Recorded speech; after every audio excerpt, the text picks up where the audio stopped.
Hai semuanya, ketemu lagi bareng Mihu di sini. Oh ya, kali ini Mihu akan membawakan alur cerita Donghua yang berjudul Battle Through the Heaven. Mihu mengingatkan sekali lagi ya bahwa konten ini full spoiler. Tanpa lama-lama lagi, yuk langsung aja kita masuk ke isi ceritanya.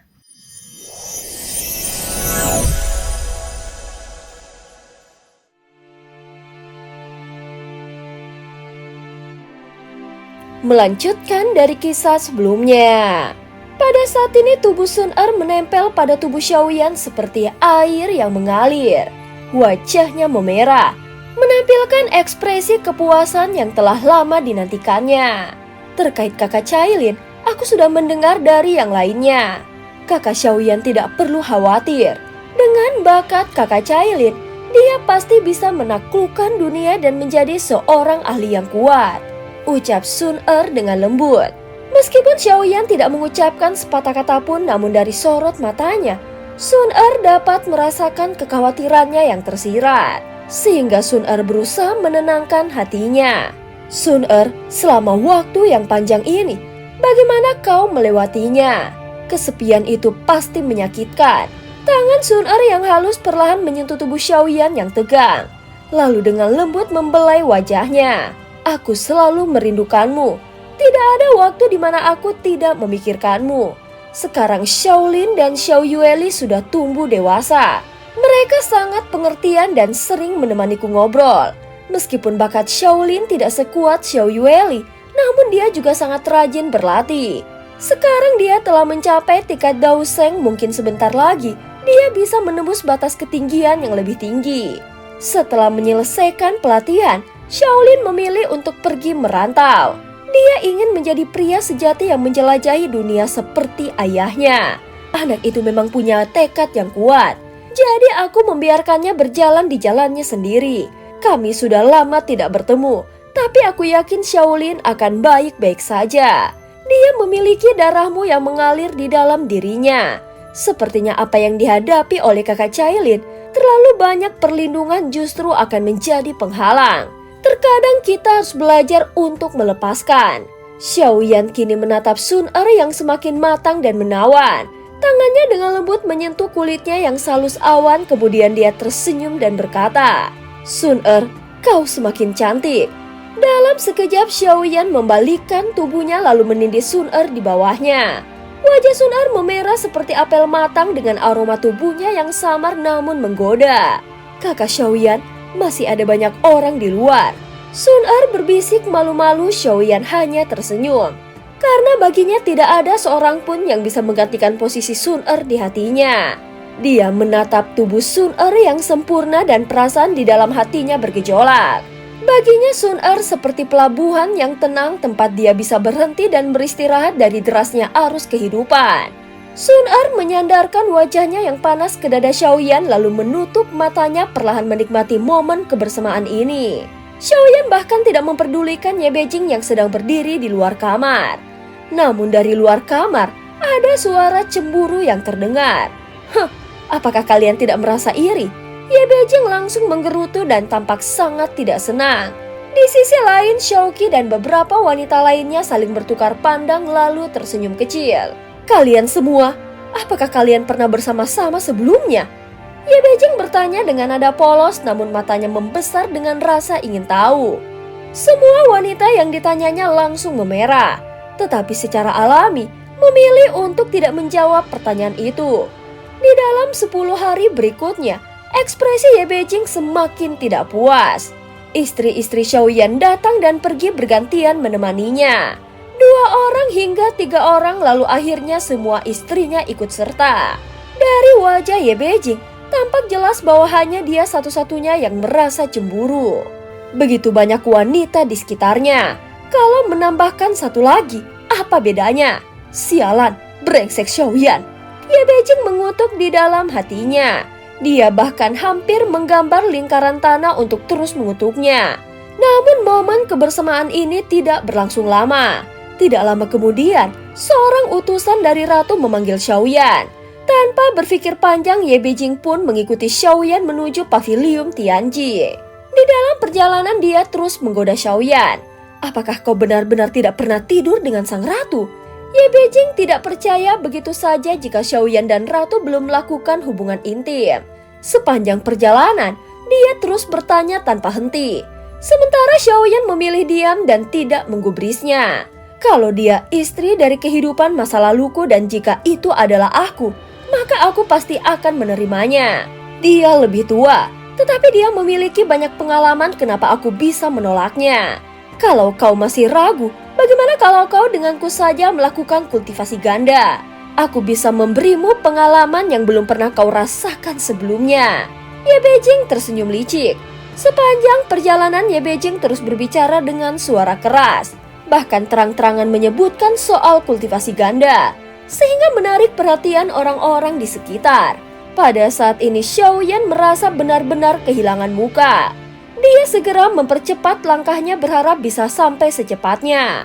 Namun Ye Beijing tampaknya sama sekali tidak memiliki rasa malu dan terus menggodanya. Setiap malam kau bertarung dengan istri-istrimu di kamar.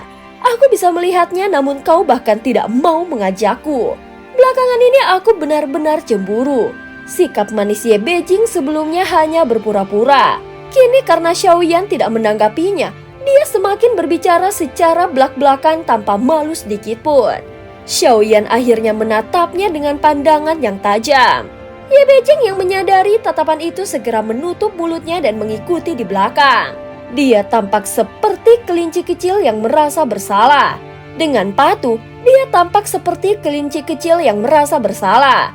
Sesampainya di pavilion Tianjin, mereka memasuki ruangan yang penuh dengan lukisan hasil karya ratu. Hampir semua lukisan itu menjadikan sosok Xiaoyan sebagai objek utamanya. Ye Beijing menatap ke sekeliling dengan terkejut. Ye Beijing bahkan berseru dengan nada kagum. Wow, ini sudah seperti kuil pemujaan Xiaoyan. Xiaoyan melangkah lebih dalam dan setelah bertemu ratu, Xiaoyan segera bertanya, "Ratu, ada apa?" Segera ratu meletakkan kuasnya dan menatapnya dengan serius. Di wilayah terlarang muncul sebuah tempat misterius. Menurut informasi yang kudapatkan, di sana terdapat jantung api kuno yang telah ada sejak zaman dahulu. Ratu langsung menyampaikan poin utama tanpa basa-basi. Jantung api kuno. Mata Xiaoyan langsung berbinar. Meskipun dia sudah memiliki 3 jantung api, namun mendengar ini jelas dia tidak bisa menolaknya untuk mendapatkan satu lagi. Ratu segera mengangguk dan mengeluarkan sebuah gulungan peta. Di peta itu tergambar api berlapis-lapis dengan warna merah yang sangat pekat dan bukan warna merah biasa, melainkan merah yang telah mencapai tingkat tertinggi. Ini adalah api peringkat pertama di dalam daftar api surgawi dan biasanya disebut api ritual misterius. Api ini memiliki daya penghancur tertinggi dan sangat cocok dengan gaya bertarungmu. Jantung api ini mungkin bisa membantumu meningkatkan kekuatanmu. Namun tempat itu tidak sesederhana yang kau bayangkan. Seiring munculnya jantung api ini, banyak kekuatan besar telah tertarik ke sana, termasuk para ahli dari dunia lain. Setelah mengatakannya, Ratu menatapnya dengan penuh keyakinan. Kapan kau akan berangkat? Ratu bahkan tidak menanyakan apakah Xiaoyan ingin pergi atau tidak, karena dia sudah yakin bahwa Xiaoyan pasti akan pergi. Di mana lokasi tempat itu? Apakah jauh dari alam dewa kuno? Xiaoyan langsung bertanya dengan tegas. Tempat itu berada di kehampaan Laut Selatan. Jika kau ingin pergi, kau bisa menggunakan formasi pemindahan dari alam dewa kuno. Perjalanan ini akan memakan waktu sekitar 1 tahun, ucap Ratu. Xiaoyan mengangguk pelan mendengar penjelasan Ratu. Saat ini dia memang merasa sedikit bimbang dengan jalan yang harus dia tempuh. Kini setelah berhasil menembus langkah ketiga, dia harus membuka hukum dasar. Untuk mencapai puncak lebih cepat, maka menemukan kekuatan asal adalah pilihan yang jauh lebih baik. Tentu saja akan lebih masuk akal jika dibandingkan dengan kultivasi ganda bersama Ye Beijing. Tunggu sebentar, jangan pergi dulu. Tiba-tiba Ratu segera melanjutkan kata-katanya. Long Yan sedang dalam perjalanan ke sini. Jika kau pergi sekarang, anak itu pasti akan sangat kecewa, ucap Ratu. Saat berikutnya Ratu mengangkat kepalanya lalu tatapannya jatuh pada Ye Beijing. Dengan dia di sisimu, setidaknya keselamatanmu bisa terjamin. Mendengar kata-kata ratu, Ye Beijing langsung menyela dan menggoyangkan lengan bajunya dengan santai. "Hah, aku tidak pernah bilang ingin melindunginya," ucap Ye Beijing. "Oh, begitu. Baiklah, kau boleh kembali ke dunia kuno Dewa Abadi dan Iblis sekarang," ucap ratu langsung melanjutkan tanpa memperdulikan Ye Beijing. Mendengar ini, seketika wajah Ye Beijing memerah karena marah dan hatinya terasa getir. Satu kalimat dari ratu saja sudah cukup untuk membuatnya naik pitam. Seolah tidak ada celah baginya untuk membalas. Apa yang kau lakukan sekarang tidak jauh berbeda dengan mencari harta karun. Jika ingin mendapatkan anak harimau, kau harus masuk ke sarangnya terlebih dahulu. Selalu ada harga yang harus dibayar. Siapa tahu mungkin pada akhirnya dia akan tersentuh, ucap ratu perlahan dan duduk santai di kursinya. Xiaoyan hanya bisa menatap mereka dengan ekspresi penuh garis hitam, seolah bersiap untuk segera berbalik dan pergi. Lagi-lagi dia merasa kedua wanita ini sedang mempermainkannya. Satu kesamaan di antara mereka adalah bahwa di dalam hati Xiaoyan, mereka hanyalah seorang teman dan tidak pernah memikirkan mereka sebagai istri atau keluarga. Namun masih ada sedikit harapan bagi ratu. Bagaimanapun juga, dia telah memberikan segalanya untuk Xiaoyan dan tanpa ragu mengorbankan apapun.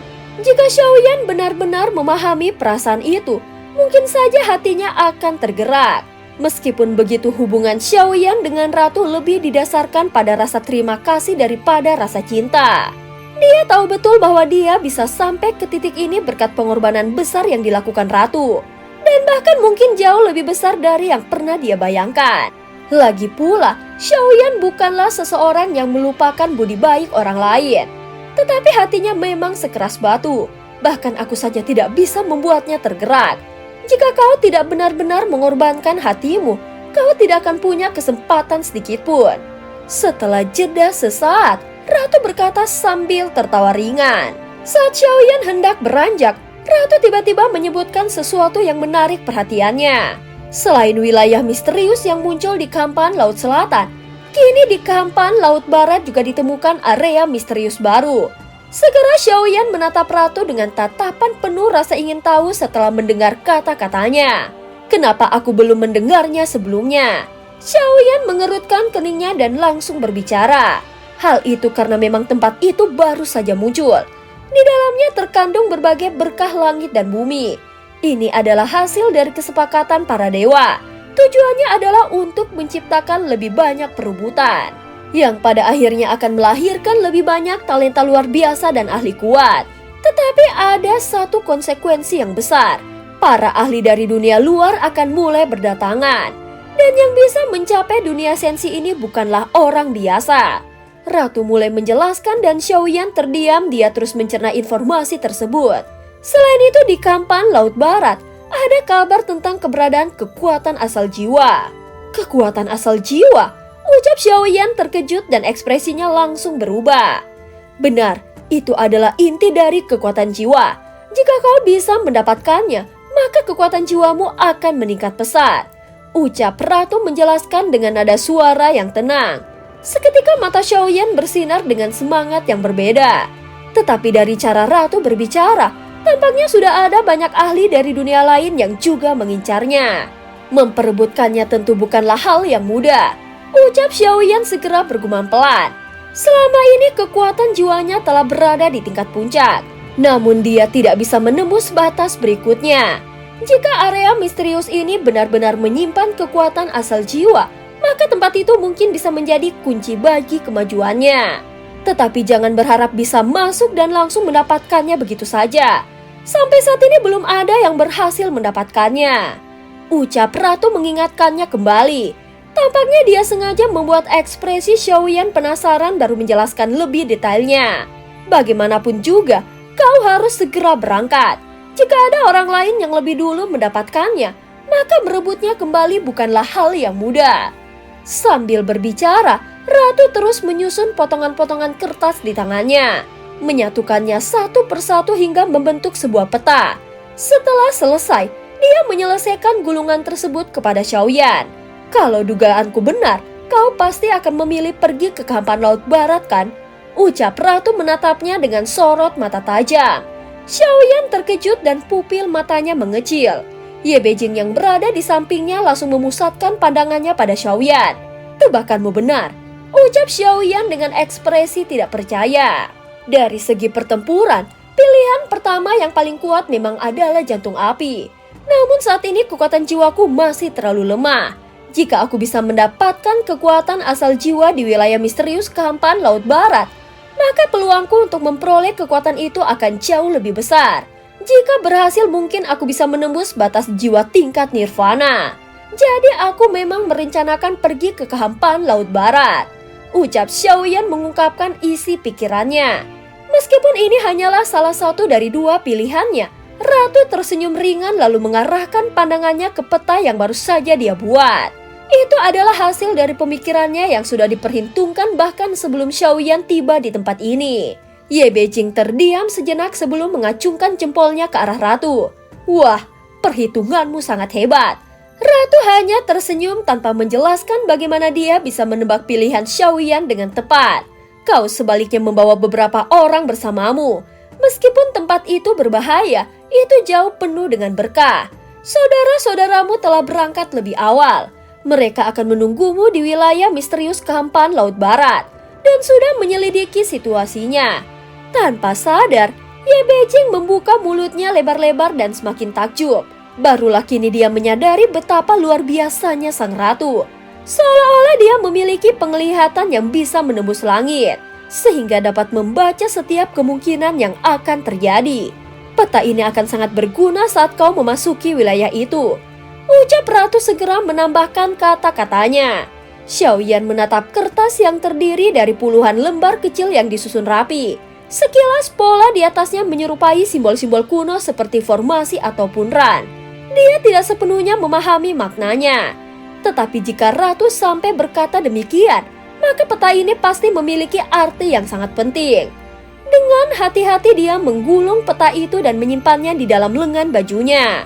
Terima kasih Nanfu, ucap Xiaoyan. Namun kali ini Xiaoyan tidak lagi menyebut Ratu dengan gelarnya, melainkan dengan namanya. Seketika senyuman halus muncul di wajah Ratu mendengar Xiaoyan memanggilnya dengan namanya. Itu tampaknya sudah cukup untuk membuatnya sangat senang. Baiklah, berhati-hatilah selama di perjalanan, ucap Ratu dengan lembut. Di bawah pandangan penuh kehangatan itu, Xiaoyan membungkukkan tubuhnya sedikit, lalu berbalik hendak pergi. Tunggu, aku hampir lupa sesuatu. Tepat saat Xiaoyan hendak melewati pintu, Ratu tiba-tiba memanggilnya. Ketika Xiaoyan berbalik, sesuatu berwarna putih tiba-tiba melesat ke arahnya dengan kecepatan yang sangat cepat. Binatang dari mana ini?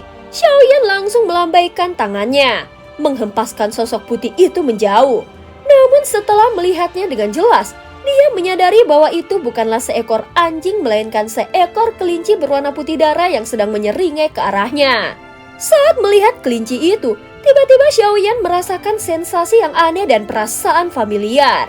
Pada saat yang sama, rasa sakit hebat menyerang kepalanya. Tanpa tanda-tanda sebelumnya dia langsung jatuh berlutut lalu tangannya memegangi kepalanya sambil mengerang kesakitan. Sial, aku melupakan seseorang yang sangat penting. Xiaoyan bergumam dengan suara bergetar. Tidak mungkin, bagaimana bisa aku melupakannya? Ucap Xiaoyan biasanya tenang dan rasional tiba-tiba kehilangan kendali. Dia mulai mencengkram tubuhnya sendiri dan mengguncang kepalanya dengan kasar. Siapa kau sebenarnya? Xiaoyan segera menatap kelinci itu dengan mata merah darah dipenuhi kegilaan dan kebingungan. Kelinci itu akhirnya berbicara. Suaranya terdengar tenang namun misterius. Aku Bingyun, aku berasal dari alam Suanyin. Mendengar nama itu, Ye Beijing segera menoleh ke arah Ratu dengan ekspresi meminta tolong. Namun bahkan Ratu juga mengerutkan alisnya, seolah tidak mengerti apa yang sedang terjadi. Ratu, cepat lakukan sesuatu. Dia terlihat sangat kesakitan, ucap Ye Beijing dengan panik. Namun Ratu hanya menggelengkan kepalanya perlahan. Xiaoyan adalah seseorang yang sangat menghargai perasaan dan hubungan. Pasti ada seseorang yang seharusnya masih ada di dalam ingatannya. Tetapi entah bagaimana dia melupakannya. Alam Suanyin, Ratu menatap kelinci itu dengan penuh tanda tanya. Aku ingat, dulu dulu yang mulia pernah berada di sana. Dan memang ada seorang wanita cantik yang menyebut dirinya sebagai permaisuri, Chen Xianyuan. Dan cerita pun berakhir.